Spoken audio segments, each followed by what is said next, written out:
Selamun aleyküm Merdan, selamun aleyküm Sapara. Aman sağ oturur musunuz? Salam, salam Türkmenoğlu. Salam. Erdan salam.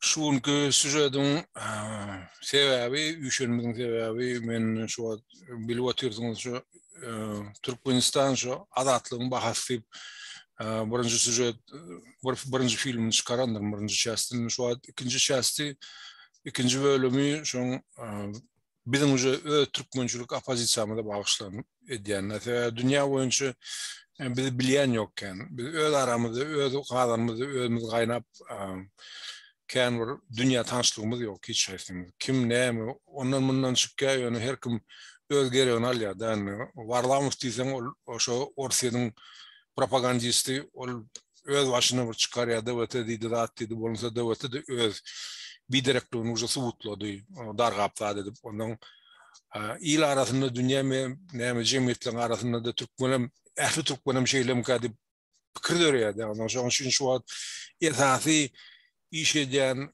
esası nehirli başka gruplar olan seyreden onun şu size bağışlayıp sizin ediyen işinize kendiniz veren yok. Etmeyeceğim bunlar. Onun sebebini ben düşünen sebebi hakikaten hem yerde bol şey siyasette esası ediyen, iş ediyen adamlardan любой diktatörü, любой rejim korkuyor. Şu an üstünü basmak için her dadedir yani informasyanın başka haktadır. Çepese var, sağası var. Şu an için şu sizin ömür bağlamında suutlayacak olup ben şu an için şu süjede teyze filmimde koşacak bölüklerimi siz bilen şu an için sekretteşlik edesin böyle. Şu an için sapara sen özün tanıttır sen ben bilen sen bir doğru şu niyaz teori özün ilk men sizi tanıdığını sapara kılım yaşadığımız bu da Merdan familyanı atlat Merdan Muhammed. Merdan Muhammedov şu bizim şu toporun ediyen işinin baş tutanların biri ornuvasarı diysen böyle saparağını. Şu an için özümüz hakta orga iskacık kur aydaysanız bu orm kadı Amerika benim bir tercüme edip Orus diline İngiliz diline sen ondan çıkarıp görközör nesip oldu. Saparağı senin başlaydı. Saparağa deyse karrı olmalı oluyor. Ben 70 yaşadım. 1952 yıl doğulan.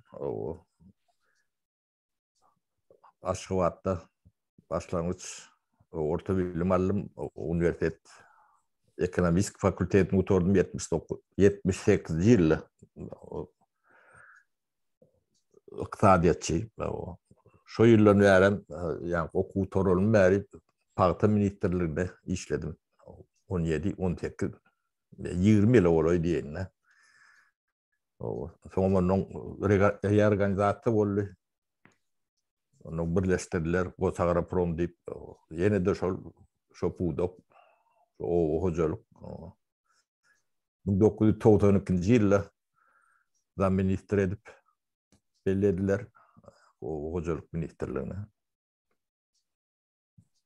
94 yılda ortalarına 29. iyul olmalı yadıma düştü. İşten boşalttılar. Şundan beri dışarı yurtta 3 yıl Türkiye'de yaşadım.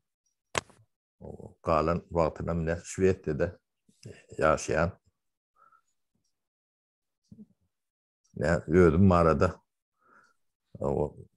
Yani avtobiyografyan bu bölüğü. Başka sorun var olsa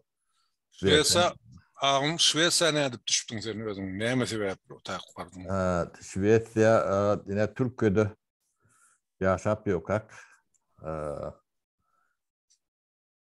Türkmenistan iyidine ben iyidini sleptir.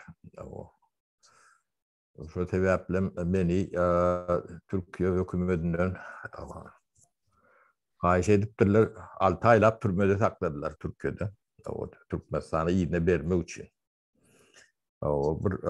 Yani nadumun ne değil ya da yani toplanan Falsifitsiyon. o falsifitsiyon günah bilen o da onu falsifisirnidini Türkiye'nin adalatı tüydü bilye o şunu görmedi. Şu sebeple yani Şvedya düştük o yani fiyatı iltica diyeyim, ne diyeyim bu fiyatı kaç vatallar Valet ubежище. 97. yıl yani araylarına şeyle Şvedya geldikte. Sonra nerede stayda Sapara sana karşı beyle edil sen maşgalana karşı edilen şu basışlar hükümet tarafından niye sebeple beyle ayrılan şol sana bakın ben eşitme var sen maşgalana imkan maşgala dağlanan köpsi katibet başlığı da var bulutlarda şu sebeple şu rejimin niye azbın rejimin sebebiyle şu numara kurulmuyor ayettim. Deme o bizim maşgalamızda bizim erkek göbeklilerimizin hem bejetini diri alan men bilen bizim bir kiçiğimiz var parahat şol erkeklerden galanların hem bejetini odan nepet çürüttüler. Bunun sebebini ne düşünüyorsa sebebi Türkmenistan'ın bir nomurlu düşmanlığını ödleri tuğut ediyorlar da. Yani çünkü böyle düşman ödümüz edir onları yalak hopladım deyip hata edemiz yok. Konuyor.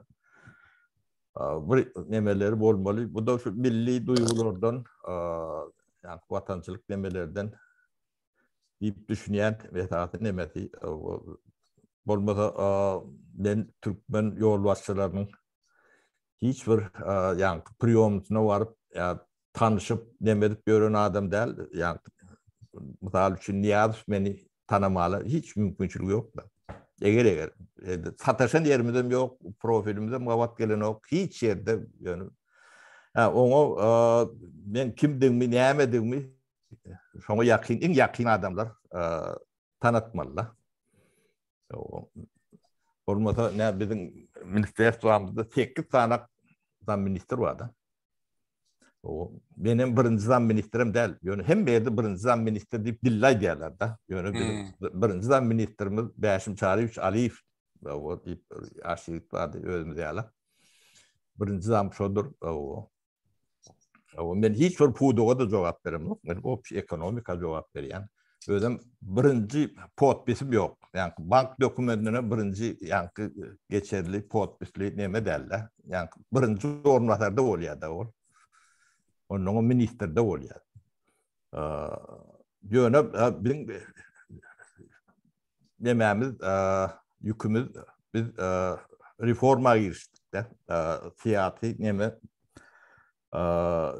yer ve su reformasını, düğüplü yer su reformasını geçirmek, onun ilk olarak yani metodolojisini tayinlamalı, altyapısını değil. Onun materyal teknik bazasını 3-4 yıllık hiçbir bök dönüşsüz nemeder yalak. Şu zatları tayinladık diysek bunu devlet edendiriyor diye de yine devletin bütçetine diye bir köpük veren yoktur. Devletin içinde yani hükümetin yukarı katlarında şu reforma gerektiğini düşünen adamım yoktu, etçek olayan adamım yoktu. Şular burada atlar etçek olayan adar vermeyen diyenler bolsa bağdır içinde. Şu neme bilene etimiz, nememiz yani patlanabilenlere nemeleri koçaktırıyorduk. Bolya diydiriyordik. O düşünüp diğerler mi, düşünmeyen diğerler mi? Yani reformanı geçirmesen, yer su reformasını geçirmeyen o Türkmenistan'ın iktisadiyetini yönetik olmayanlarını sorulun yerde aydıyorduk. Sorulmadık yerde de aydıyorduk kavir yerlerde. Bunu bolya diydirdik. Pattan evlerine çıkardık, yığınaklar ettik, adımları halka düşündürdük. Kendime iş edildi. 7-8 tane tворческий yani görücülük, reformatörski demeli adamlardan gruplar vardı, alimler vardı, kendi praktikler vardı içinde. Şolar bilen doğru o hocaluğunu reforma başladık. Epetli bölümünü yettik. Yine de bir yıl gayret eden ortalar bir de yem şun tekden tokdan pratedini ödülüştürüyorduk. Kalkozlar, tavkozlar, hudutu eğitçiliği çeydi. Bizim ayrılmazın ön yanlarına 50-60 kalkoz, tavkoz yem perde yani hudutu eğitçiliği geçen yerler vardı. Sol atlar bunları katı korkudan olmalı. Bular diýende kim bolýar? Bu yani yokordaki oturan nemeler yani Niyazov'un töwürüne iqtisadiyat oyuncu ornatar vatta Zampret Valeri Yoruç Açırsov diýerler. Bizim nememizim kuruyur detmeli adamların biri iqtisad taraftan şodu. Ofitsialny nemesi должности nämedir? Zampret Pierre Zampret birinci adam Niyazov'dan soň. Onu Moskwa koydum näme ya? Yani Sovet Soýuzyna Moskwa koydu. Burtuluk neme bolýar onu. Hemme jetine Moskwa koydu bulan Niyazovna çenli. Sovet döwründe orgadelde işleyen yani kadr bilen işleyen neme. Orgadelin nämediğini bilýän yani kadr yani Türkmenistan'ın kadr nemelerini neme diýen. Arasty orasyn ideologiýasyny alyp barýan adam da. Son yokorta verdim ornatar ol Zampret ettiler. Şolary alak kadr oynama.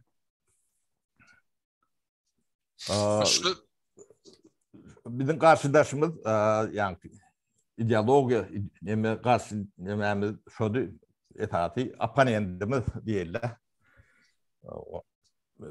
Kan çekeleşýärdik.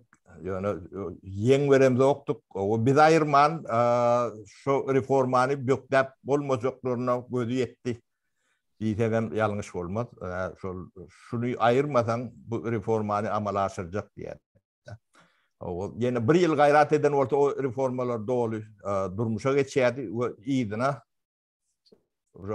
toçkini vazurata diye de. Yani son geçeydik biz. Onun halkın elinden yerini alıp lokal kıyınçılıkları diye de bular için. Yani yerlerde de bular anti agitasya geçiyediler, tayinlik görüyediler. Son devlet tarafından yani medeni paddeşka olmalı. Ona 100% perkelçilik görüyedi. Mutala edip vereyinde. Her oblutta hep de bir oblust minimum. Hatta buraya da iki oblusam demediyet, ulu yığınakları diyet. Yani ehli oblusun yani çorba çıkar adamları yemel geliyor. Müne oluyor adam üç yette. O zaman ulu mesele de ulu yani reforma yani tu yer reforması. O televizyon de geliyordu, gazeteden medeliyordu, bizim haberim veriyordu. Hem meclis vardı, kağıbatı, milisiyeti, ehli yani polnu komplekt demeliyordu. Bir yerde, iki yerde çıkan yeri yoktur. Şoň üçin halkın bilýänler. Yani arşivlerde vardır hem meclisi. Diyen tödlemizde çenli hem nemeleri yazılýandyr. O kata yuwaş bolup bir şeyler de neme berýärdiler. Tertine anti nemeler edýärdiler yani provokasyon toğrulur verip nemeler ul çekeleşik neme gidýärdi. Şonu halk geçtenlerdir. Yani hükümet olup o reforma etmek isteyen olsan şu zatlara delil yani perkelçilik vermerdin. Başta para şu sebeplen soru hani aşırı soğun eğen bir taraflık alan son Türkmenistan şu orsun ideolojisini geçiriyor adamdığını düşünen yok mu bu Niyazov? Ne şu şunu yol verdi, ne şu şunu ayrıp olmadı. Şu var. Eğer milletçiliğini isteyen adam olan olsa Niyazov. Ne şu şeyle oldu ya teorinin adamlar şunu kasıp çıkarabilmediler şu orslar şu taydan. Ne deme bir yağday bollu yine şu metele keterip yani 94-nji ýylyň 29 iyun'una getirip orta çıktı da Niyadov yolunu taylamalı da ya yani köyüne neme devam etmeliydi ya da terden nemeni o yerli milli nemeni kabul etmeliydi. Son bilmedim aralarında ne aylak çekiliş gidenini demeden bulur onun şu önkü siyaseti devam etmeli kabul ettiler. Sonuçta etati bu doktor vardır. Nevteğaz, onun Bintelkoz, şu ikisi Türkmenistan iktisadiyetinin 98% diyen yalıp tutuyattı şu vat. 95 değil var, o da azat değil. Şol ikisinin yok orkun emetini ayırdılar, yöne bizimkiyle uslovunu ayırdılar. Ayıran ülkenem işini devam ettiği hiç yerde horlanmadı, nemetmedi, onun için. Yani Niyaz öyleyse Türkmenistan'ın içinde rahat işledi. Tamam, Gazprom'un süren ağrık geçti üniversitede. Başı soğudu yani o zaman. Sonra ona şu vaatlar neme vaatta, ya şular devlette bunlar paralel tiyatro reformlarına geçirmeliler de. İktisadi reformlarını geçirden paralel tiyatro reformlarına mecbur etmeliler. Yani iktisadiyet mecbur ediyor da. O tiyatro iktisadiyetin devamı olmalı. Yani neme oyuncu da. O şunu türü yani ekrana çıkardan oktular yani aralıkta yani şeyle ödara vuruluşunda da şu siyasi meseleni ağlamalarla. Mesela tiyatro dilinden türü ağlamalarla. Şolor yalak nemeni yani sayılovlarını şoğun emetti de. Niyadov iki tarafından taylap biliydi. Mümkünçülüğü vardı. Onun yani 8 sanaktan ministerin içinden beni ayırdılar. Onun kalan 8'inden birisini bir minister verip onu 8 sanak minister ettiler de. O reformanın edilenlerden hem becetini yani telpekler bilen siyirip ayırdılar. Önkülüğü devam. Şuna şeyden devam ediyorlar da. Demek şu men birinci sözümde aytışım ýaly şuna çenni henidem şu ortadan siyasete ýörelýär Türkmenistan'ın içinde şeyle 100%. Biz oturup şu Hram filan jadan nagam olaram şu şonçin oturundu şu sebäpli henide çenni. Şu seni ortadan siyasetini как bu kuratorlar bolýar da olar şunu şeyle bolýar. O yeme ne bir gen bir zat bardır. Ne o hocalyk ministerliğinde şuna çelli yani şu 94 ýyldan bärik 14-15 tanak minister ayrıldı. O minister ayırmak medelen çözmeyenlik hem bekşen bilýär. O bir o prezident çalıştı. İki prezident çalıştı da. Yani neme Hram çalışan neldir? Prezidenti, birinci prezidenti çalışanlarına da onu öldürüp, orada faktlar var. Öldürüp bir kanun gelip bir kanun demettiler. Ondan şonu edenlere yok ettiler de. Yani Hramçıları yine de oturundu. Hiç tat olmak yani neme ütkenle sağ ütkenle nökörleri bütkömelle. Yani ütkömedi. Şol ütken yok. Yani nemeler yani taknan oyuncuları ütke. Yani taknanın kurucuları ütken yok. Şu sebäpli men häzir birazçyk ýa serpip bir wagty ýene bir sorum sen şu maşgalalaryň hakda näme sebäpli şol Niýazowa garşy bolany şu näme sebäpli imini sen tohumy beýle Niýazow näme jynatlanýar beýdi Garana Saraýa. Näme sebäpli şu aktör boldy. Olar näme непосредственно какое-то участие принимали в этом näme tohumalaryň ýani näme? Näme?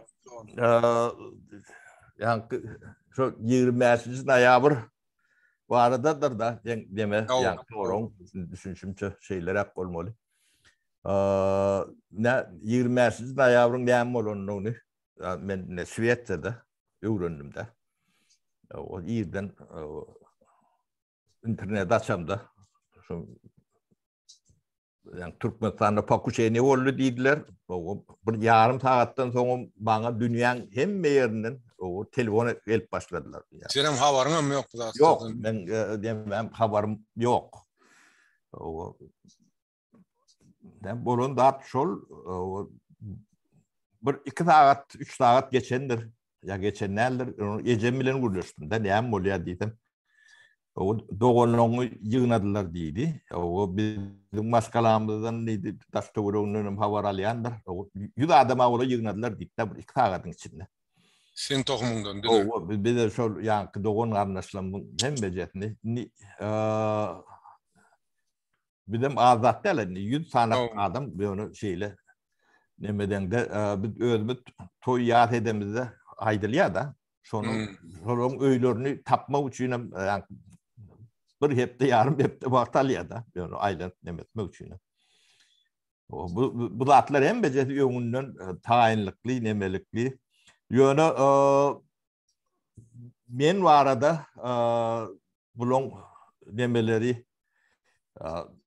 men özüm bilişimden ya maskalan bilişimden hem hatken demeler edilýän bolmaly. Odam menin ýakyn adamdan işteş ýotlum başlyklam ya töwerümdäki adamlar el bilen bolýan bolmagy mümkin. Sebäbi mene şolong hiç birini tanamok.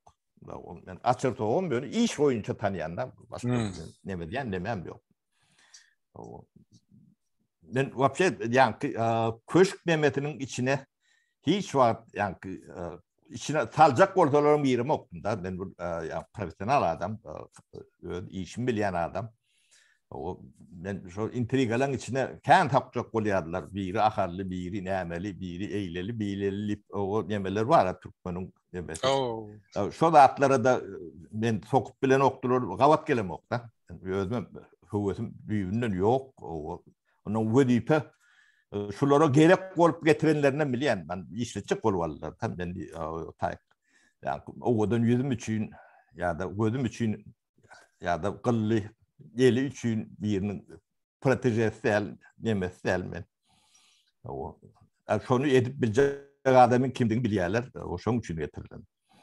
Onum şu bolmasa men barjak gelýän adamlarym bar da men ministrim ne gün şey diýetdir. Şunu bermeseňiz men ol işi götürüp bilmeýän. Şu agra probotka berenlerinde şey demetdiler de.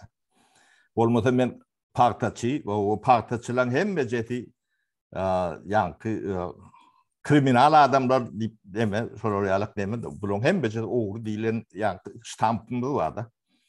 O hylap gowy işler diýip demeler bar. Şondan gelýär de. Şo döwürlerde.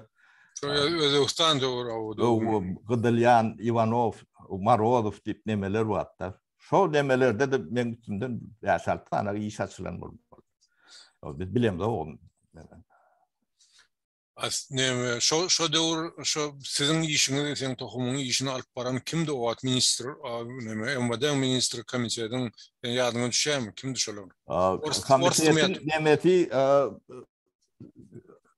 Muhammed Nazarov ben maskalam bilen neme diýen Muhammed Nazarov onuň eýlek upravleniýetiniň başlygy Otudov diýerler. Berdim Murat berdim Muhammed. Ola türmede öldü şu oğudan nepedesi. İkitem türmede öldü. Ben düşmanlamın şu bana yamanlığı edilen hem cesedini yönünden geçirdiler. Ne deme? Türkmen oğlu şunu aydayın. Şöyle birinin ölümüne de dememiz yok. Ölümü istemediğim. Öz belasından öldü. Öl demelerine. Bunun içinde en Yavuz diyene yani Gaddar nemedeni ne Akbarat Recep vardır. Türkmen'in şu tarihine kalmalar en ulu celladın biri şodur. O da öldü. O da yapıyorlar şodur. O da Huday'ın taptı nemeleri. Berdi Muhammed'i getirenem şol oluyor. Berdi Muhammed'i getirenem şol. Bu demelerini biz son bir detaylı demede bunu öğrenmiyoruz. O yönü faktları dokumental nemeti geçmen demet bu nokta bunu.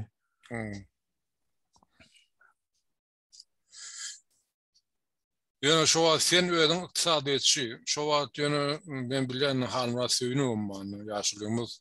O da seninle şu an bilinçli şu an bururdu hem de yani siyasa doğruna olgurak tanıyamın kadı yani bu zatlar köp zatlarını gurak baş çıkarım kadı. Şu an için onun ayrıtın bir yeni gururuna ders şunu tapılmadı onu işler olup çıkandır da belki.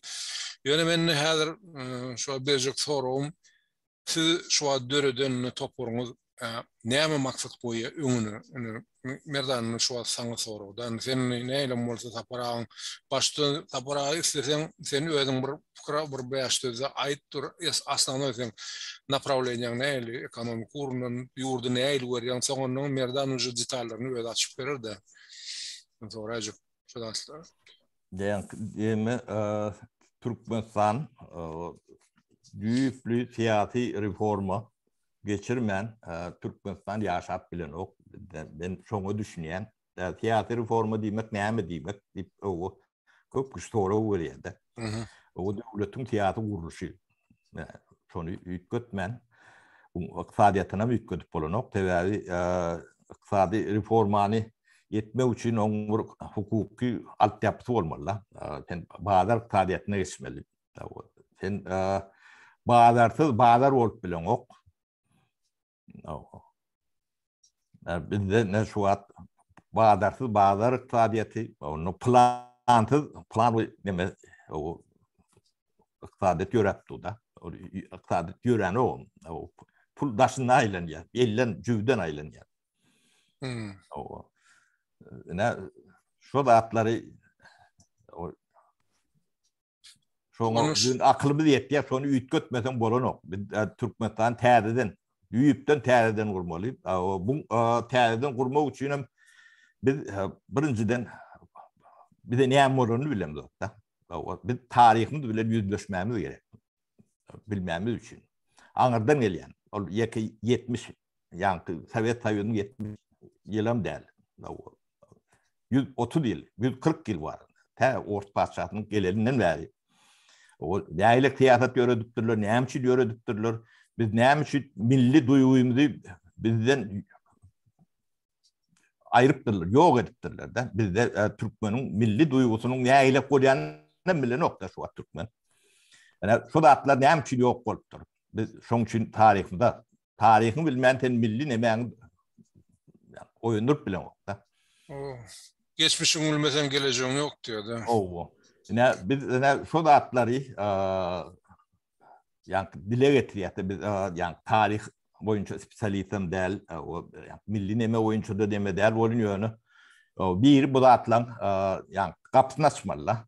Bunu yani orta çykarmaly, gündeme çykarmaly. Gündeme çykmadyk zat ýok zat ýalak bolup galýar da. Bizim edýän zadym şu duýgulary goýup ondan halk özü düşünen soň bu öňünde durjak zat ýokdur. Hem zat özü çözüp bilýär halkyň özü. Aklan yeter ýöne halkyň oýunmasy gerek. O näme üçin oýunmalygyny düşünmesi gerek. Bolmasa şu wagt biziň halkymyz gul ýöne gullugyny bilen okda. O gullugyny ilk bilek şoň gullugyny bildirmeli. Soňa gulun gulçurukdan çykma bir ahlatyny, höwetini, berekçetini döretip bermeli. Şo zatlar oýurmaly. Biziň yemämiz revolýusiýa dälläni evolýusiýa düşünüp etmeli. O düşünmän yani gurup beren döwletiňem ulanyp bolmaýar da. Ora dogry. Näme? Şu sen özüň Türkmenistanyň geleceğini wapşe nähil görýän? Sen şu wagt kendine gurrun çykýardan Türkiýe döwletleri diýen Erdogan isen ol ana Osman döwletiniň şu Selçukluň köni tarihten gelýän şu mertebesini galdyrjak bolup şu Abiziniýa Aziýatyk regiony diýär. Yani sen şu Türkmenistany nire integrasiýasyny sebäbi biz düşünýär şu wagtky şunlukça 21-nji asyrda hemme tehnologiýalar bu bonus şu günwatary ýurtlardan gelýär.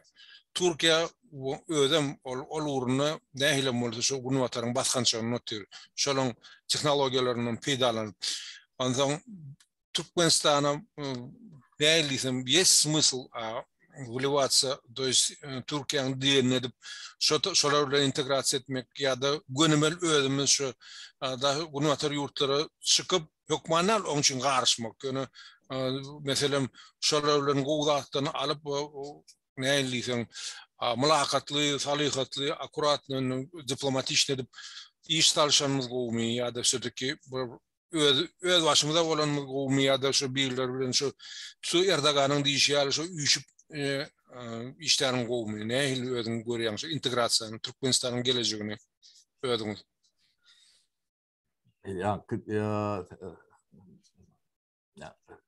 integrasiya olanlar Türkiye bağlı bolbolliyle neme yok. O öz başlık devletin öz siyaseti vardır. Ona yani aklın var yerine akıl kim bilen dost olmalı, kim bilen teretap olmalı, kime kapıyı açmalı, kime hak açmalı diyen deme yani ilk olarak akıllı oturtmalılar, devlet aklını, devlet sistemasını aklın öyle bu da atlar köder. Komşun bilen elbette doğutana yaşamalısın. Sen komşulun bilen paylaşıp bilmeyen dağınım yok. Tam bizi birleştiren dağıtlan demesi hat kendir. Dilimiz var, dinimiz var, tarihimiz var. Biraz iyi de seyretsen yani Merv'den, Bar'dan Bağdat'a kendi adamlar birbirini rahat tercümesiz düşünüşen nun yıllar. Şu at değili. Ne için şu atlar bölünü demetti. Kimse soruları. Ne şu soruları demeti. Şu atlar ne şu doğrular. Dünyanın yani şu at yine Amerika'nın yeri de soruyorsun ne tarihin öyle cevap verir.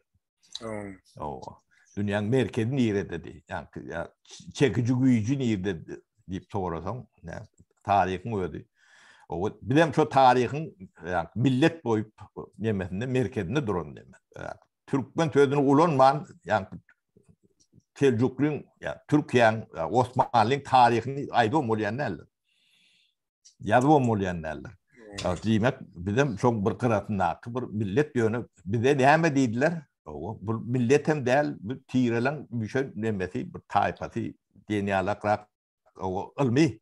Adam hesabından çıkardılar da karşı. O ilmi tezitleri vardır. Yani şu uğurdan kandidatkin, doktorskin uğran bu topar tarihi evet demeleri vardır. Alimler vardır. Orası Türkmeni. Ne sobatları bilemsin, kim bilen dost olmalı, kim bilen teretap olmalı, o da atlan ödü sözler. Biz ilk olarak akıllı, yani akıllı nemetmek için ilmini, bilimini, medeniyetin okumu hem medadın yolu tanımalısın. Ya bilen integrasya girmek için sen ilk olarak bilimden, ilminden başlamalılar. Anrında bazen olmalı onu düşünüyorum. Altyapısı değil ya da dilinden. Sen ene dilin okey. Sen ilmi dilin hem olmalı. İlmi dilin orta olsa varacak yerin ne orta edin ki alaktır. İlmi dil İngiliz dildir. Odaklardan nem çüten yüzü öldürecek. İngiliz dili Angliyan ya Britanya'nın dillerle yakın. Mecnara halkara o. İlmi Bayda edinen olsan dilinem mecbur on gidecek yerin yok.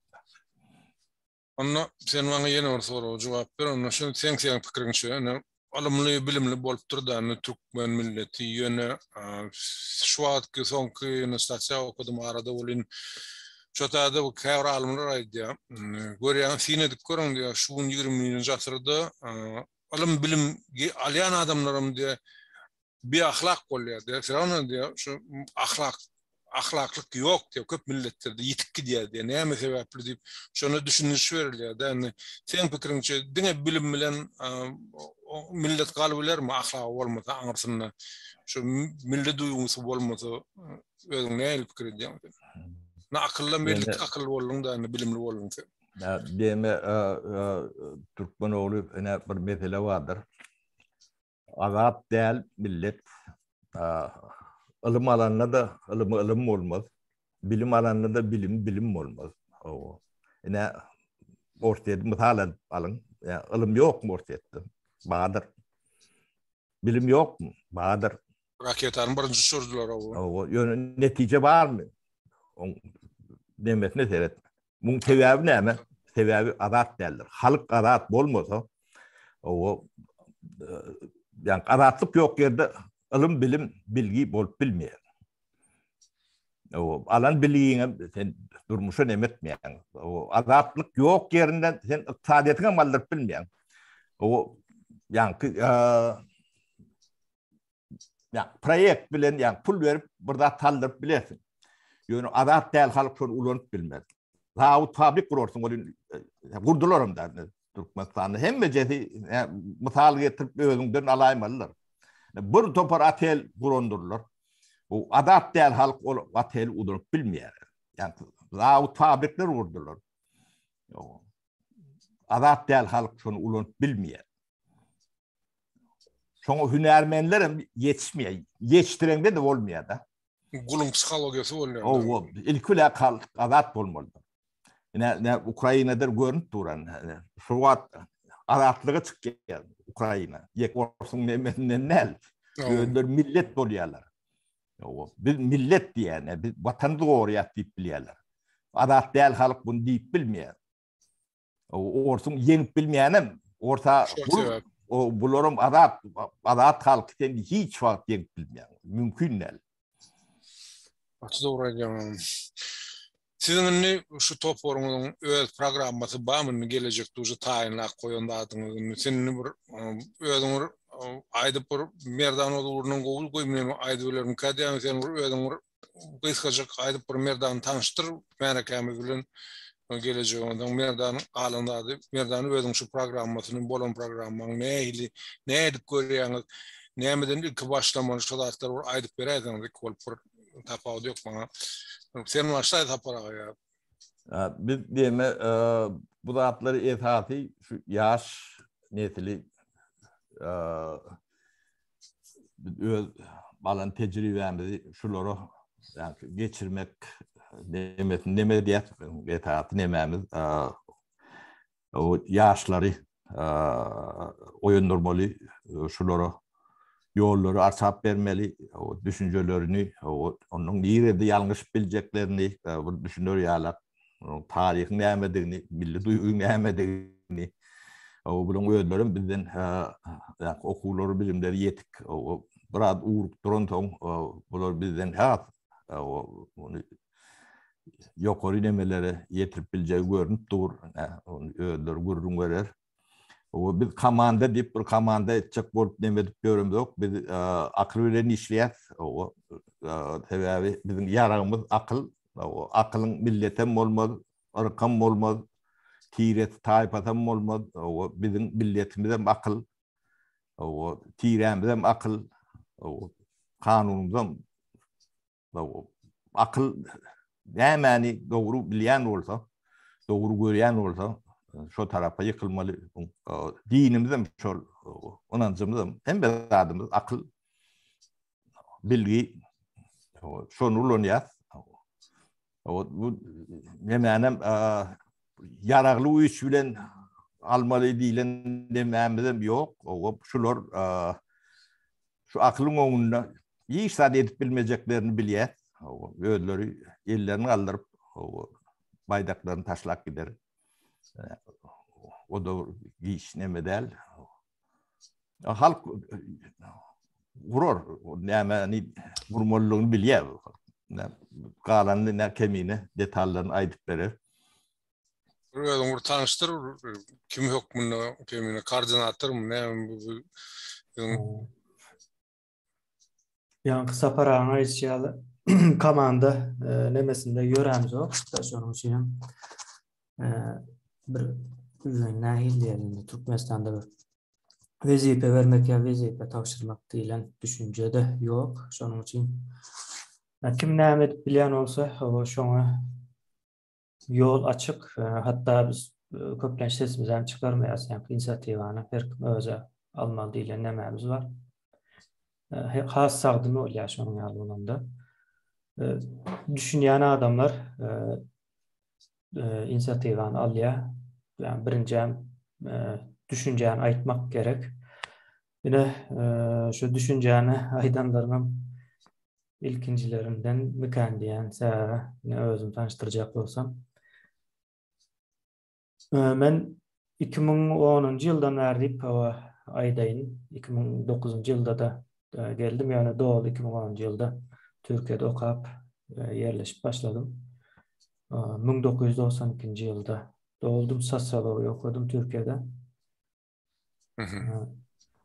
O sosiologiýa okudum. Yani näme peýdasy diýen bilemjokdyk.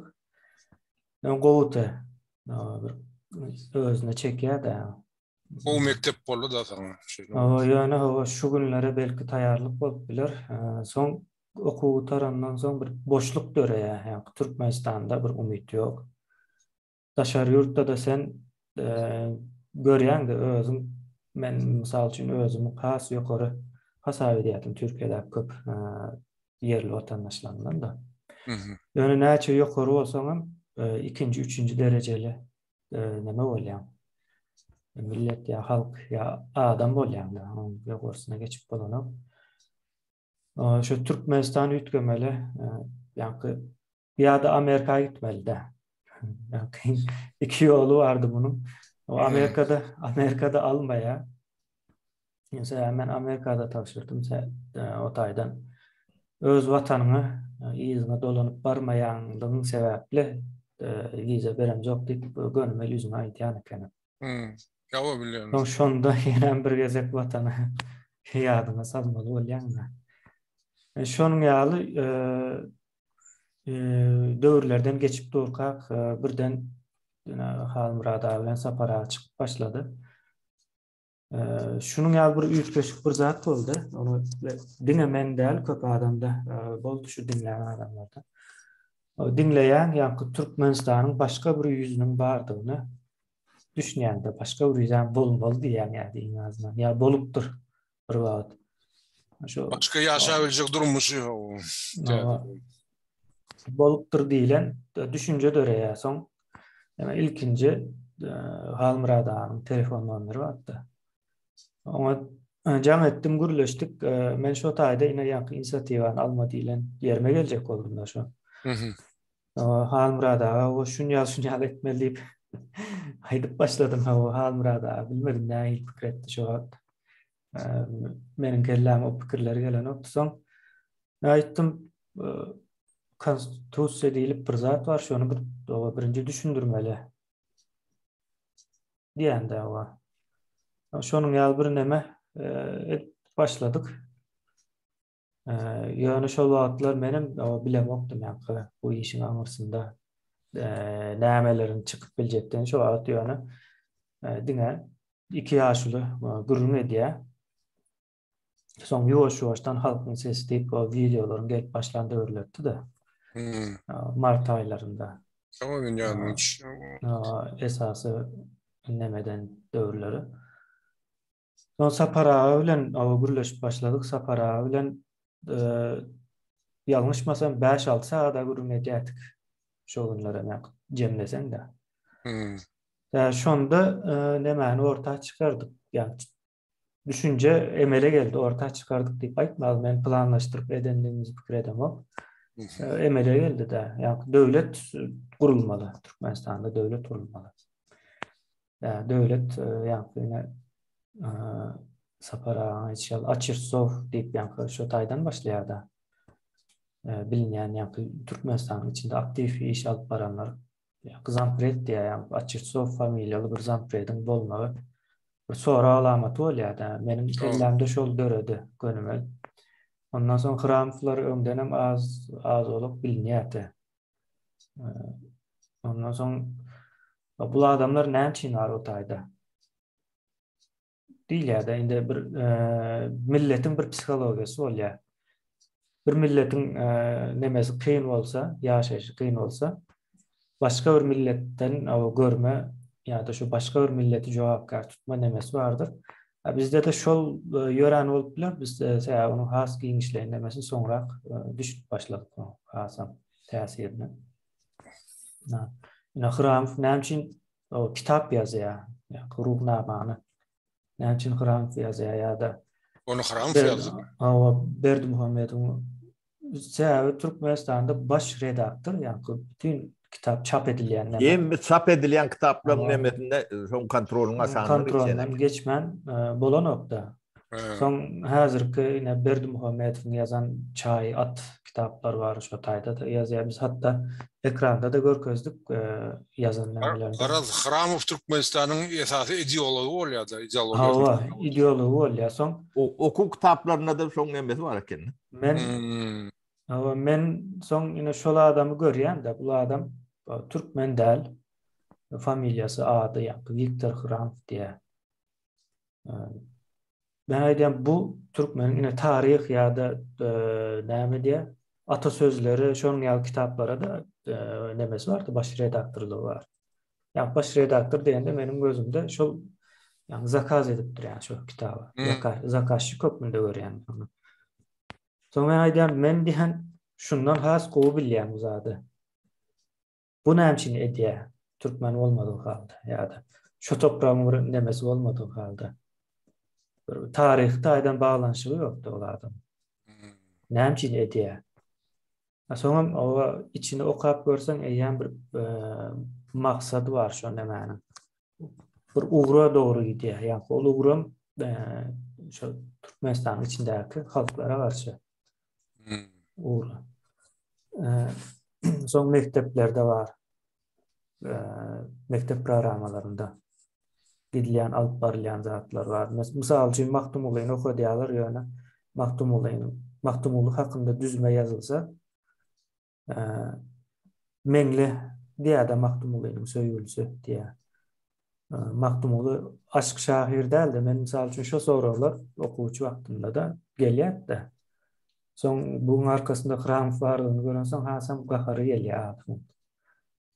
Soň şo zatlaryň netijesinde bir täze Türkmenistan diýilen bir söz emele gelýär. Bunyň maňrysynda sapara aýdyp geçdi, millilik duýgusy bardyr.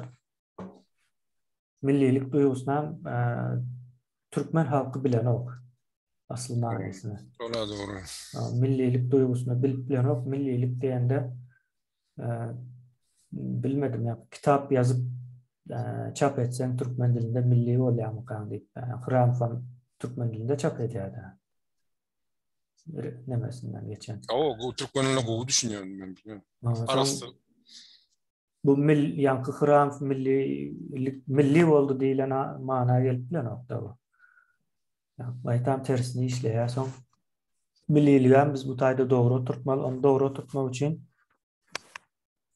yeniden hakyky bolýan waka bardy. Yani Türkmenistan dogry Russiýanyň nemesinde bolasynda. Russiýanyň bolasynda ýa-ni syýasy taýdan. Syýasy taýdan bolasynda bolan soň ykdysady nemeleriň elden gidýär we şu orsa hyzmat etmek üçin ýa-ni näme diýär, döşnür ýany adamlar özüne tarap seçýärdi. Indi bulam milliligiň nemesini bozýar. Yani misal için bir Türkmen dur prezident hökmünde görkezlipdir. Yani hakikatte Türkmen için däl. Yani şu taýda da milliligi aýylsa etmekli gerek, yani doğal düşünmek gerek de. Ýalňyşdyrmaly da. Şonuň ýaly bu nemäniň düýgü şol millilik duýgusy döreýär soň bizim ýene üns beren zatymız neslin zaýalanmagy. Her nesil dowamly zaýalanýar. Ýa-ni Hramov'un ýazan kitaplary nesil zaýalanagy üçindir. Başlangyçda döwletiň bürokratyası bilen bir vatandaşın tanışýan wagty çağalyk döwrü bolýar, ol mektep bolýar. Bir adamın bir döwletiň bürokratyasy bilen ilk tanışýan wagty mektebe ýa-da şoňa benzeş bilim guramalaryna baran wagty bolýar. O taýada barýan Hrant'ın ýazan programmasy bilen tanışýar. Demek nesil zaýalamak üçin edýärler biz şoň üçin birinji etmeli işimiz nesli dikeltmek, hatta ekranda da açık aýdýas, ona köprak sapara aýdýar. Sapara üstüne düşýär-de ýükmen alaýyn diýen bolmagam ama şu wagt aýakda gezip görenler üçin gaty az bir neme aýyrdyk diýen ýaly. Esasy güýjümizi gelecek nesil üçin. Umyt şo taýda bizem bir neme däl, näme diýelim, bir garantiýany berýän adamlar däl.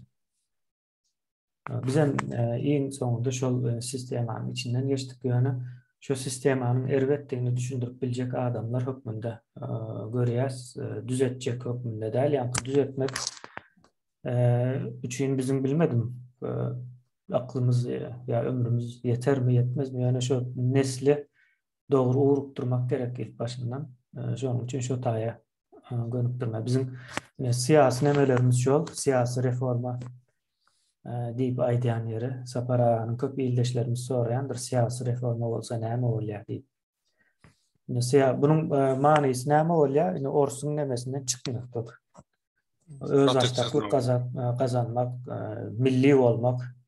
Yani milliliğinden bir tarih var da. Yani ilk milli olan yurt Avrupa'da Fransa. Yani millilik diýilen zat ortadan. Şondan soň ýuwaş-ýuwaşdan bir-birden köp imperiyalar çöküp şolaryň ýerine milli döwletler ýa-ni nation state diýip geçýär nemede. Nation ýa-ni milli döwletler diýeli. Yani düşünükli olur bilmedim. Şolar gurulup başladı ýöne Orta Aziýadaky döwletler yalandan bir milli döwlet edildi de yasaldy ýa-da 24-nji ýylda 1924-nji ýylda. Yani Orus padşahsy geldi, ondan soň o Rus komünizmi geldi. Şolar yalandan bir awtonom respublika ýaly edip, yani millilik nemesini çizip berdiler. Ama hakyky millilik däldi, gaýtam gaty ulzyan berdi. Şu an milli bolmagymyzda näme diýerler? Bir nemäniň psihologiýasyny bozarsyň, ýa-ni bir psihologiýa bozulandan soň düzeltmek gaty kyndyr. Bir milletiň psihologiýasyny bozjak bolsaň, şonuň milliligini bozmalydyr. Şu wagtdan Türkmenistan şo ýagdaýda. Düzeltmek gaty kyn, şonuň üçin ýa-ni nesil, täze nesilden işleşmeli diýýär. Yani manysyny düşündirjek bolýandy. Hiç bir zat ýa-ni öz hoşuna aýdylanyp da emes bir-birine bagly gelýärdi. Bizim siyasatımız şol, soň ýanky neme barada aýtsak, Türkmenistanyň ýanky türki milletler nemesine nähil bolmaly diýilen ýer, şo iň gyzykly ýermi kendiýän.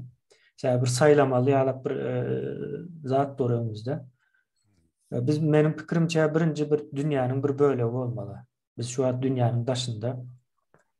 Dünýäniň bir bölegi bolup bilmeli, soň 21-nji asyrda dogry okap bilmeliyiz. 21-nji asyrda dünýä näme, ýa-ni dünýä üçin näme taýýarlandy 21-nji asyrda. Bizem şu dünýäniň bir bölegi bolýan bolsa Türkmenistan şonuň içinde nähili näme rol oýnajak. Rol oýnap biler ýa potensiýaly bar şu zatlary. Bir gözden geçirip bilen adamlar gerek bu işe düşünýän, onu Sapara bilen Merdan yeterli däl bu işe.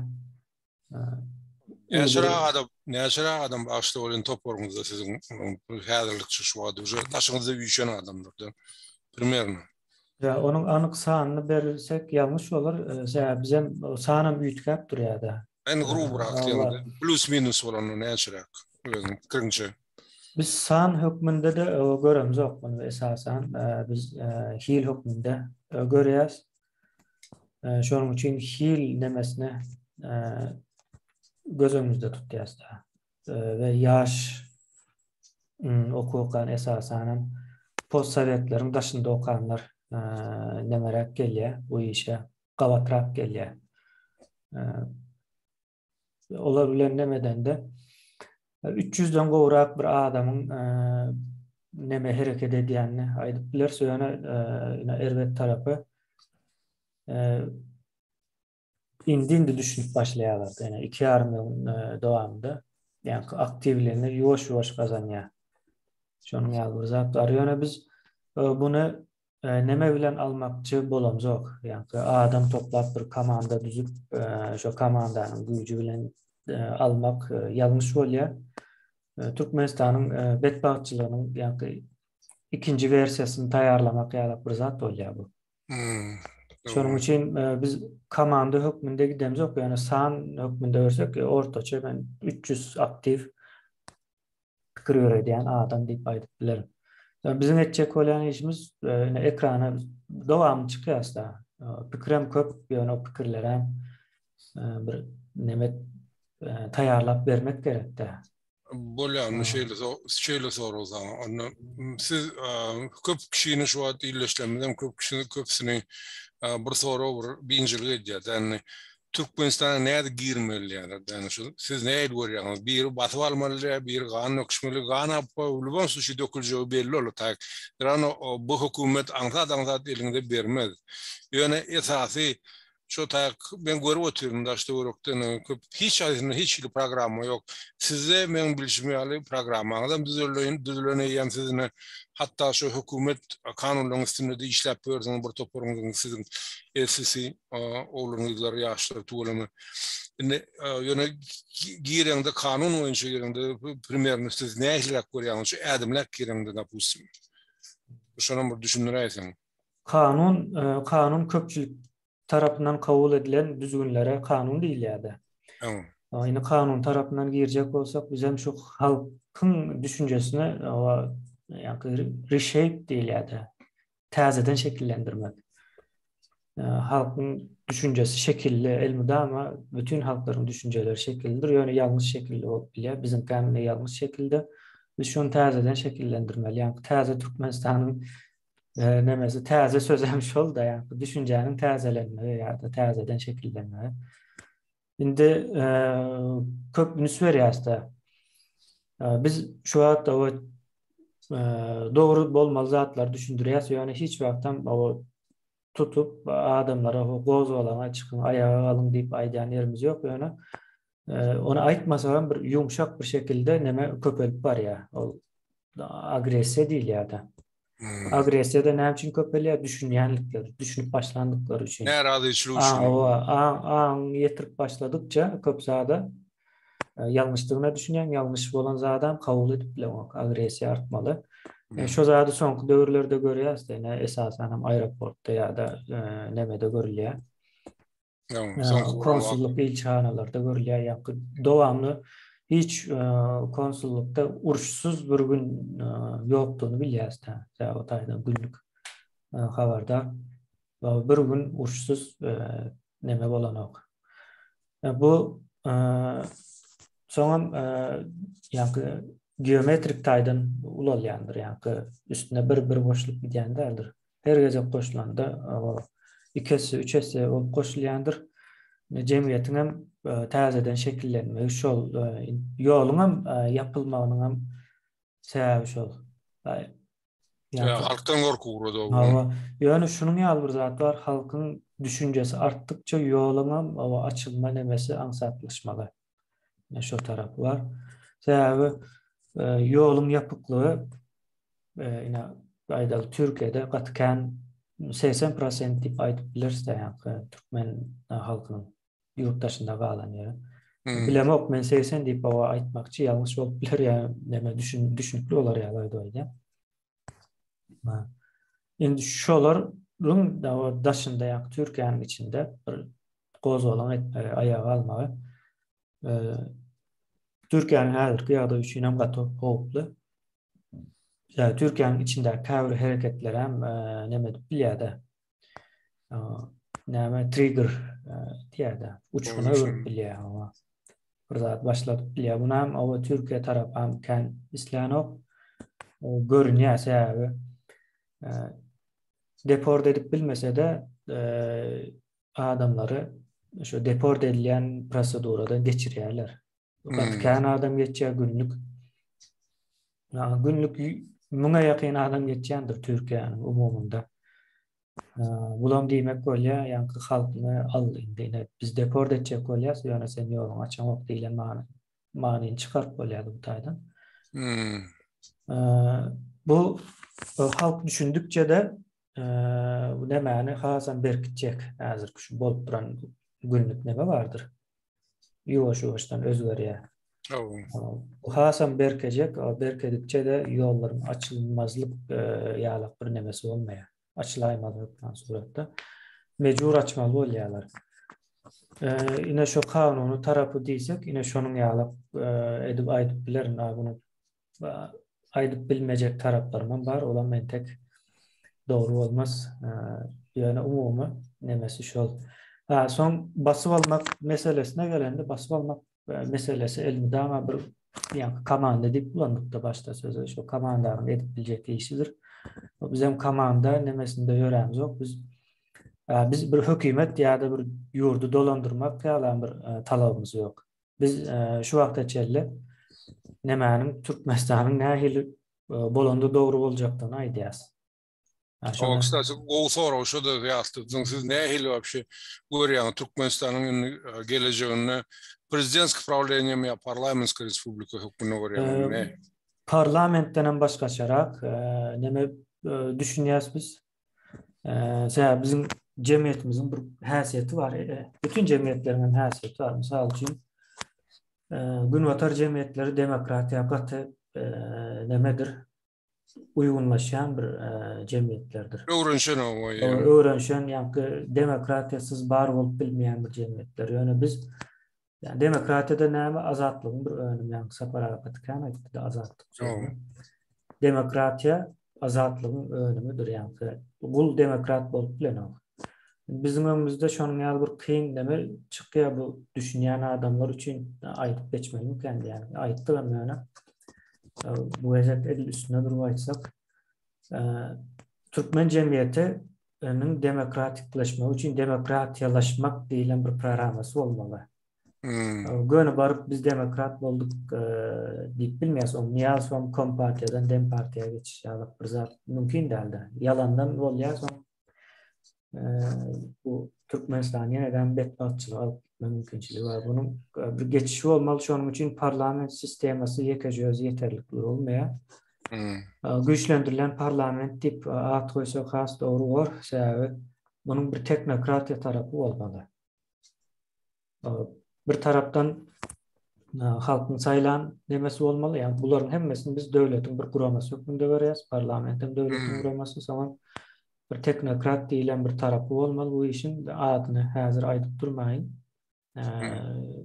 Sebäbi entek üstünde dogly işlenmeli. Sebäbi pikir o şu taýda bitdi diýip bolanokda.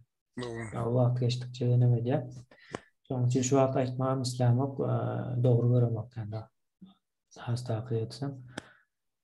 Şonuň ýaly bir teknokratik tarapy bolmaly. Yani saýlanman, yani akylyň nemesi ve Türkmenistan akylly goramaly bundan soň.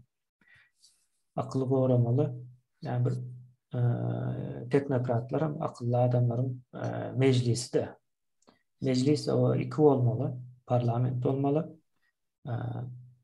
Ondan soň döwletiň guramalaryndan ýa-ni akyl nemesi bolmaly, teknokratiýa. Sebäbi köp ýurtlar şonuň ýaly işleýär. Mysal üçin Ýewropada siýasat möhüm bir zat däl. Esasen şu 20-nji asra geçilenden soňra hiç möhüm däl. Hatta Amerikada da şonuň ýaly bolup barýar. Öňkü meselem John Kennedy ýa-da Franklin döwründäki ýaly bir siýasat howasy ýokdur. 21-nji asyrda. Yani hatta Amerikan o prezidentleri yıl geçtikçe has gülkünç bolýar diýilen neme var ýöne bu üns verilmeli tarapy siýasatyň bir öneminiň peselendi ýa-ni adamlar näme diýeli ýa-ni gönümel demokratik nemen ulan başlahan bolup biler ýa-ni hem hazırkı teknologiýa, internet nemen ulanlara bunu bu mümkinçiligi berýär-de. Şonuň ýaly bir üýtgeçlik bar. Şonuň üçin aýdýan ýa-ni 21-nji asyr gowy okamaly, gowy tanamaly siyasat köpü şu an ziyan 21-nji asyrda has awır siyasatyň ýöredilme. Ýa-ni siyasi demede hemme zat siyasi demede ýöredilme ýalňyş bolar. Ben şu an yine bir soru köp kişi birinci diýeni mene mesafy ýene görýänler daşary ýurtda kän şu an akylly adamlaryň, bilimli adamlaryň öz türkmenlerimiz oturýan eger birem gymyllaýanam diýen şu kömek edenip, zat edenip, öz başyna bir sadaka eden bolýarlar, kömek eden bolýarlar, onuň bir ýeňelişli wklad bolýar. Şeň bol. Olaryň öz döşüne kakyp hamala birden edenler öýdüp hakiki edýärler men onuň ýan görüp oturýan ýene peýdasy ýok. Umuman alanda ýurt üçin, millet üçin hiç il peýdasy ýok. Şu meseleler näde çözülmeli? Nähil görýäňdi kiňem tapara? Daňa da soraşyl. Aýdyn mi? Aýda. Dowam etdim. Ben kıyıska edip aydıp verin saparası verin sayarken uzun edecekte. Bunu yine neme vardı bağlık tutmak için çengek gerek de ya da tor gerek. O bağlı tutmak için de yani başka eliflen ya yine başka bir zatla tutup olan noktanı. Olarım kamedil çön yalı olmalı. Olam neyemeden geliyor yani milli duyguğunun yokluğundan geliyor. Ya yankı ornaşmadık da hakiki maniyede ornaşmadık. Ben Türkiye'nin ýagdaýy bilen iştirýän hem dil hem din millet hükmünde ýakyn bolanymyz için de Türkiye'de vatan diyen vakti akan sular durýar da hem benim aklımda. Türkiye'de nemeler var. Cemiyetin bölük-bölükdir. Bir menzeşdäldir yankı nahil diyelim. Din tarafından pikir ediyenler var ya dünya devlet dine koşulman dolandırılmalı ya da yine bir zat o yani Kürt meselesi var Türkiye'nin. Yani şu üç mesele vatan diyende hemmesi bir ara gelip bilýärler. Olam näme üçin gelýärler? Yani milli duyguların bolandığı için yani ağzıyır olanlığı için değil yani Türkmenistan'da yanlış kullanılıyorlar. Bizde milli duygu yok, ağzıyırlık yok değil. Şunun için düşünýän adamlarım bir neme vardı. Yani sapara azad adam neme bilýän däldir diýip, doğru düşünüp bilýän däldir diýip. Yani bu adam pikirlenip bilýär, ýöne akıl edip bilmeýär. Akıl edip bilýän adam azad adam bolýar. Şonýadan saparaga berýär. Benim bana sağ ol. Kemin oyman düşündürüp aydıp berdi bolun. Yankı Salip'in bir sözü var. Şonu neme dedim gelýär. Milli duygu bolmadyk millet navoldur diye de orsu derstir diye. O dersem diye başka milletlerin ösmesini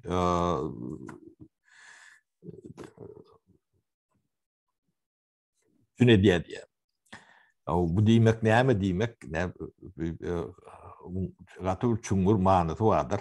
Ne ortiýet diýip näme diýär? Şu ortiýedyň içinde orsun kany 15%den kendiler belki de oňa diýetdiýenler. O orta diýene türkü milletlerdir. 60-70% türkü milletlerdir.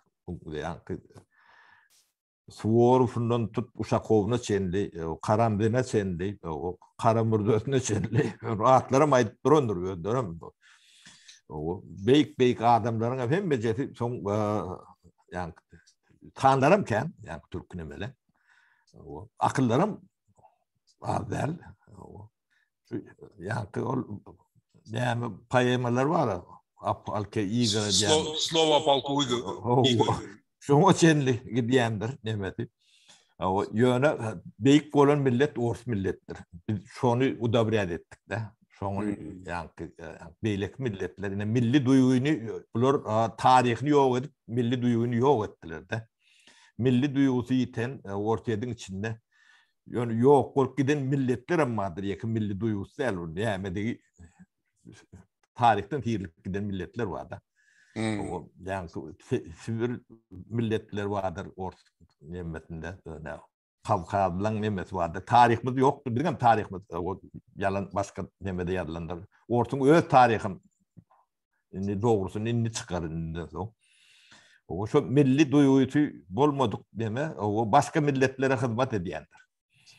O şolon nimetini udabriyat ediyendir. Bizim hem akıllı, bilimli, ilimli adamlarımız vardır. Daşarı yurttadır. Şoları östüreyendir. Daşarı yurt demen. Ne milli duygun bolmadı şeyle oluyor da. Demeti biz ders navos değil ya da. Yani at değil ne biz akıldaki o atımız var da. Biz şu atı değerlerin atın tedeği. Yani koyunumuz vardır. Sarca oynayıp, Karaköylü oynayıp. O biz şu oyunumuz değil, yüksek yüklü yani Türkmen halkından koruyan demeslerle şu çöğürdür, tedeği. O biz şu milli duyum olmadı şu oluyor. Ders oluyor. Amerika'da yaşı tafavut yok. Tafavut yoktur. Onun Türkmenler bunu anlamayan olsa maskaralar bilen ayna teyredik görsünler. Niye de olmanı varamazdan. Yani Peygamber ya yukarı bilimli, ilimli dereceli adamlar için değişirler. O kime hizmet ediyorsunuz? O sizin kazananınız, bileniniz o yani kimin kapirkatına giriyor? O kâr samsurak bizim intelligentlerimizin orsları diye sizi diye garöyden çıkardı diye de gaz verdi diye ben şoňa hayran kârsin şu ilimli bilimli bolubam özlerine şoňa samsyk diýen adam. O siýasat özü ýöredi şoları alyp bolmasy üçin ýöredi de. Orsun kimdiginden bilen ok ors diýip o sen ýa türkçe ors diýip ýörsiň da. Şu sonki alimlerin aýdyşyna görä вообще bular finno-ugorska gruppa diýär. Orslan hakyky orslan öz çıkan Ukrainada da ýakynlar, Slavianlar hem de bular öz başyna bir gelmişek bir millet bular. Altın ordan bir demesi bir wassaly beýik millet bolup gitdi. Ne şu oyunu 300 ýyllap şahyna ýatan bolsa bolmanda kim aldyň otady? Ors galmaýan otady, конечно. Şu diýenim. Doğru. Son için şu atları ne ilkulak düşünce gelmediler. Yani düşünceni yara ulenem saklap bulunok. Yani akranan güçlü dönüm ulenem saklap bulunok. Ne bizim yaramız şol yani adamın düşüncesi açılan ton doğru neme oturan ton reelse oturan ton. O yani korku diýen zadyňam hiç sattığını yani adamın edip bilecek en bir yani tamlık memeti korkudur. O korkun çözeyen hiç tadı yok. Bela aytan özü belada. O korku fikrini aytmayan adamlarım kendir. Yine son mendeş. Son şu atlar yenk geçen son bular yani hükümeti ödleri tanf edip verirler. Gidecek yerleri yoktur.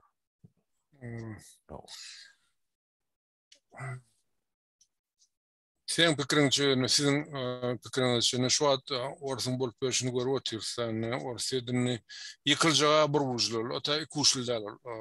Polubam Orsun hökümet hukmuna onu ýumurlýar. Ol köp analitiklerim aýdyşyna görä, köp alimlerim aýdyşyna görä, bular ýaly näli alıp barlayan siyaset köpeçeke nokta hiç wagt. Bir soru var. Yani şolar yıkılsa ne Türkmenistan düzelir diýäňmi? Ödönden hiç adam düzer mi ya? Yani Türkmen ilkulak düşünmeli. Yirek geleni, näme geleni, o bolup geçen zatlaryň näme şunu düşünen soň ort yıkılmasa da Türkmenistan düzüp bolýar. Ben näme üçin sorayan köp illeşlerimiz ýa-da ay ýurda bir şonu görersiz. Men näme baryp näme görjek diýen şoňa hayran galan men. Berde bilimsiz bolsaň otak barma, ýene şu bilimsizligiň bolar diýen. Ben şondan soradym bunu. Akıl bu da atlaryň hemme jediniň çözümi bilgidir, akıldır. O akıl çözer, yolunu tapar.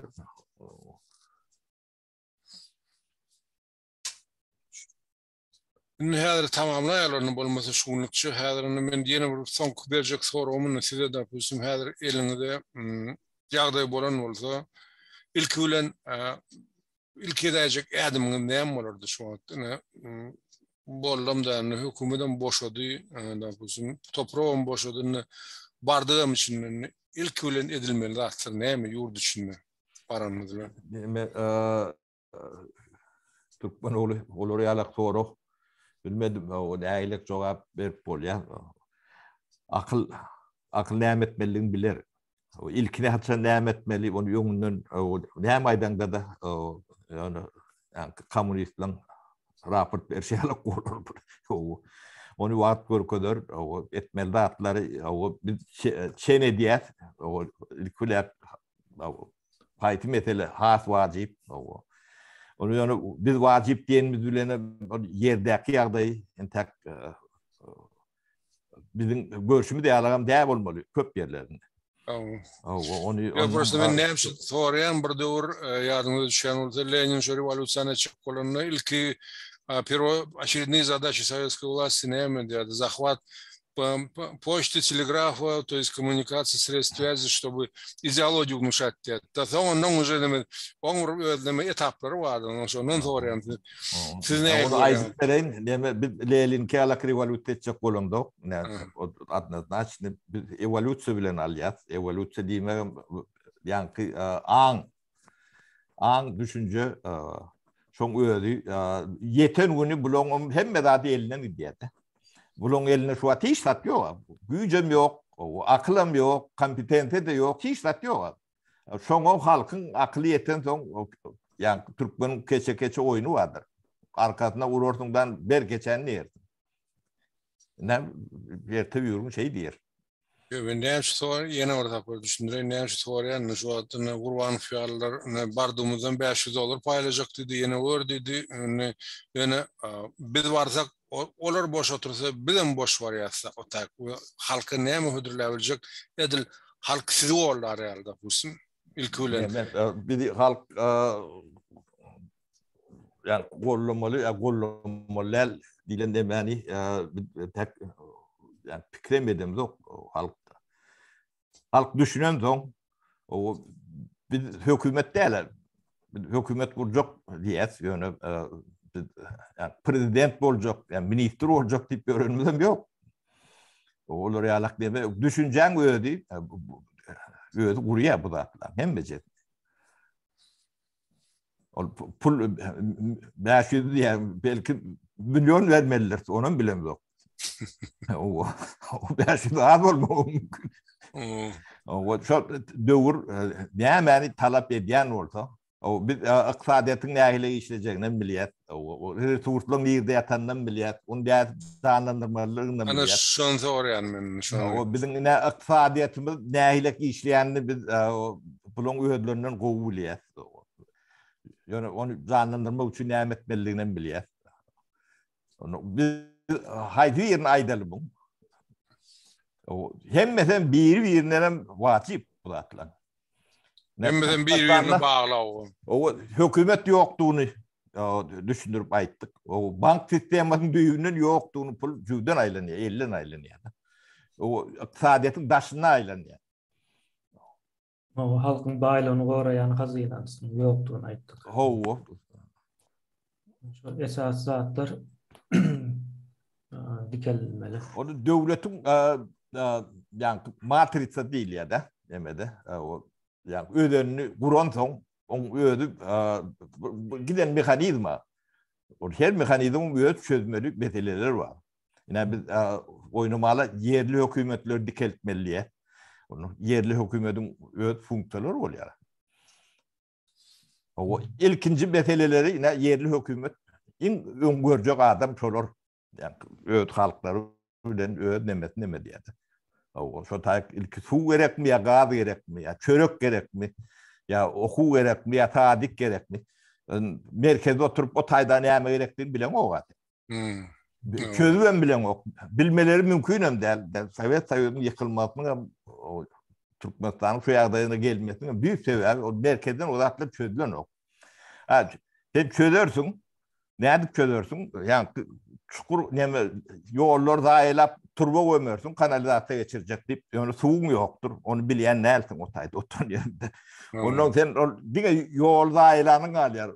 Ondan harap eden ýa-ni daýylan materialyň, turwaň, işin, puluň o ýere demedilýär. O kadyon şunu diýilýär bu. O ähli diýen zatlaram şonu alak, aeroport gurdy samolyoty şonok. O köl gurdy içi urap ýatyr. O ağaçke olar mı urap ýatyr o her milyonlap ağaç çykdy. Yeri ýasar ýalar etmediler, topragy aýradylar. Her günü Türkmeni bir lokan bedel şolong ýygyny ýa normal ýagdaýa getirmek üçin epetli wagt gerek, epetli derişde bilen. Onu inni şu tamamlamak in soňky soru kiňde de. Menem bir zat aýdyp geçen sonra nämetmek. Men nemäni görýän-de, bizim etçeýişimiz aňsat, ýani bilýänligimiz üçin aňsat. Onun üçin 5 milyon adam gerekdir. Bu işi edýän adamlar belli sanagly adamlar edýändir. Onam bilýänligi üçin onun üçin aňsatdyr. Ýöne Türkmen halkynyň etmeli işini öz bilmelmiken diýen bu taýda biz şu soramaly. Ýani Türkmen halky näme iş etmeli? Ýurt üýtgede bir näçe syýasy üýtgeşiklikler bolup başlady. Syýasy üýtgeşikler bir günde ýa bir ýylda, 2 ýylda oturanok da. Şu taýda Türkmen halkynyň akıl etmeli zady ýitirilen kımmatlıkları täzeden dikeltmeli ýa-ni bu pul däldir. Bu ogurlanan neft gazam däldir. O zatlar işledikçe ýuwaş-ýuwaşdan izine gelýär. Ýöne akıl etmesen käbir zatlar hiç izine gelmejek zatlar barda. Ulan milli gymmatlyklar, tarihi bilmek diýilen ýalap nemeler barda. Soňa oňa seretmek ýa-ni biz bundan soň özümiz nähile şekillendirmeli diýilen soralar soramaly her bir Türkmenistan içinde vatandaş. Şunluk bilen neslin aladasyny etip başlar. Mesela neslin aladasy birinji dene şu milletin gymmatlygy şonu geçirmeli o nesilden bu nesile.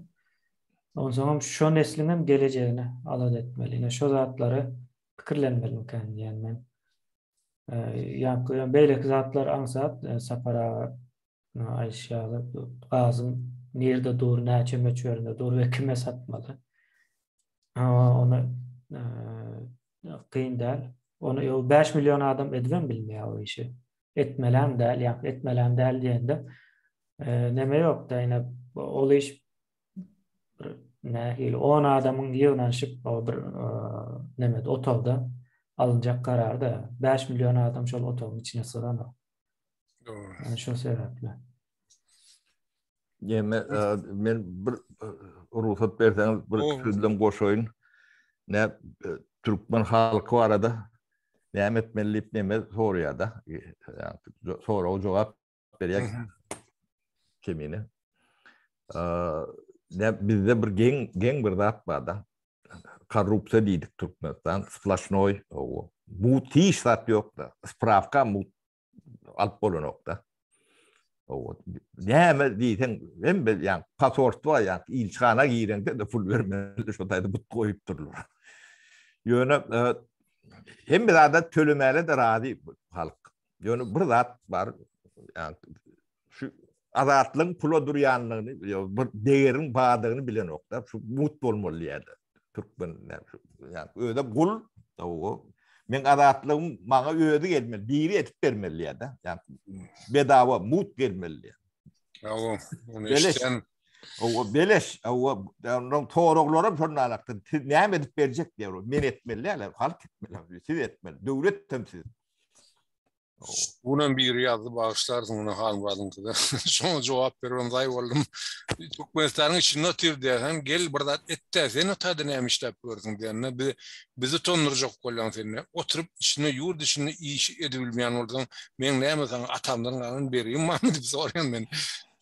İstesem ederim, istemedem etmem. Meni şuda attıram iller, şu oturan adamlar özünden çıkıp edip otur, öz cüzünden çıkıp edip otur. Şu atları düşünmesi gelen ok ya, deyip, akıllı deyip, öz akılım özüme yetik diyor da. Men şoňa hayran alan Türk öňçülüğü. Ne Türkmen oğlu bu medelen üstünden gelin ne birine gerek gel orada şu işler bana gerek geldi. Ben 70 yaşadım bir pensionerin o yaşap bilecek bir yer tayla diýende ne şundan o yerem taylap bilecek gel. Ola doğru. O şehirtem tayla yemet bilecek gel. O ýöne bizde bir bilmedim Bursa'mızda bir milli duygu bir nemeleri var. Şoň hatawyna öö dememdi ediyetler şun o ýanky Ormada yetmen keyip çekip ýaşap. o in gerekkel adamlar biri bana gerekkel. Howa ba arym köýündürde at diýerler bolun men arym köýünne de men şolary ýakamda ol adamlar iýle berjek. Şo da doğru. O men içim soğudan bolun oň bilen kim bilen oňa da näçe töre ederdiň diýen onuň oňa da töre bazar neden de doğru. Bana yamanlyk eden adamlar men maskalamy yamanlyk eden adamlar hemme jetetini öňünden geçirdiler. Şo sebeple sapara başta olan insan soru şu köpsünü Türkmenistan içinde yaşap verenlerini bilýärsen näle bolsa bu deýus hökümet başta her birini Türkmenin her birini näle diýsem orslar diýär krowy povizali diýär gandan dank koýdular. Bize atkı vermedik yok mu kadar Türkmenistan'da. Polibom o çağatını yerleştiren zadadandır. Sen haramçılığı baş koşmalı bol mecbur ettiler adamları. Yani kaversene bir alaç milisiya etti organların işlerlerini işlev oturuyor. Şolaram ne arada bilyat biz özümüz bilyat gel otur havalarım gorku ediyorlar oyunu ne arada şu razi adam yok şu yukarıdakilerden başka şu bir bölükten başka şu tohum haram tohumundan başka bir razi ol doğru razi ol oturan Türkmenmen görem yok. Yani şolara men şu eden etmişlerine korkuşup oturuyorlar. Ben teklifimi geçen süjedimde aytdım. Halkara tribunalını şu Orsiýada bağlı meselede Türkmenistan'ın meselesini şu problemlerini genotsid eden Orslan eden genotsidini kaldırmalı teklifim vardı. Köp men görüp oturum şu dünya blogerlerini arasında görkezdim. Şu süjedimde hakiki konkretny rezultat amalyalar. Şu Alina Kabayeva Putin'in sevgilisi Şwýçariýada galjak bolanny graždanstvo, şo graždanstvo ýa berdiler hem belini. Şo taýda da prorasiýski lobby gaty güýçli. Ýöne şo bloger petisiýa ýygnap, gol çektirip şo taýdan kowdurdy şonu. Ýöne şo biýalaç gaýtdy. Prostoy oglan bolmasa şo. Bizem şonu edebilýär. Ýöne näme üçindir Türkmen şol urny üýşü bilen ok. Şonu bir da şey edip öz aramyzda dil bagşlap tapusyn petisiýa ýazyp şoňa galyr bilsek, ýöne köp kişi öz geçmişinden gorkýar Türkmenler. Şolara näle jeda bermeli? Sen rehimlik edip bolýarmy edip bolanyk köpsini şol atar aýtsaň ýa gorku oturlar şondan belki de köpsi bilýär bu näme polibom boljagyny şol atsaň. Ahyrsyň jogap bermeliligini akylly adam polibom düşünýär şol. 50 kızat düşünýär bolsa para horum bolsa düşünýär şol. Şol näme jogap berebiljek şol adamlara? Onu diýme kanun adalet neme var onu biz näme diýemizde de bu kararyny biz beremiz ok. O ýani döwletde adalet emesiniň mehanizmi oturdular, şolar karar bererler. O bir ýana ýani Türkmeniň ilki düşünmeli zady. O adamlar ne derecede şuna goşandy bardygyny ol para vermek, para almak lokan deme del. Yani bolyan da Türkmenistan'da gözüňde getirende yine bir zat bardyr. Demek şu bir Muhammedler ya da Diyadov töweründäki nemeler diýendir. Yok. Günäkär adamlar olardyr bolun ýöne hem becesi olar del. Günäkär adamlar yine köp iş adamlar bardyr. Şu at demede oturun yananlaram kendir bolun yanmadıkları vardır. Şolara ýalak rejim edil bul rejim del. Buna garşy bolup bilerler. Yani şu rejimin şeyle floriyalak sistemin devam etmesini isteyen iş adamları, yani pullucu adamlar katıken. Orsiýadan gurunan sistemi aslında. O ödem ortaya kurulan sistemati ne on spiserini ne 5 milyondan kan yani pul vadanan demelen Türkmenistan'da spiserini yürüttüler. Da o da bize geldi de geçti. Ne Türkmenistan'a üyt götmedluğunu İngülü delil beriyen bercek sorordur. O bedim komerçleri ya beylekler hiç sattır olur diyor. Yani üfleten uçar gider. Ne sol adamlardır. Onun bir atmat biliyetler. Ne solar vaktinde vagonu münüp yetişmeteler. Solar yakmalılar. Hiç demetmen. O etmensin o da atlara müneme derler. Yani ayağından atıp yani. Yani onu suud kararını solar verer olun.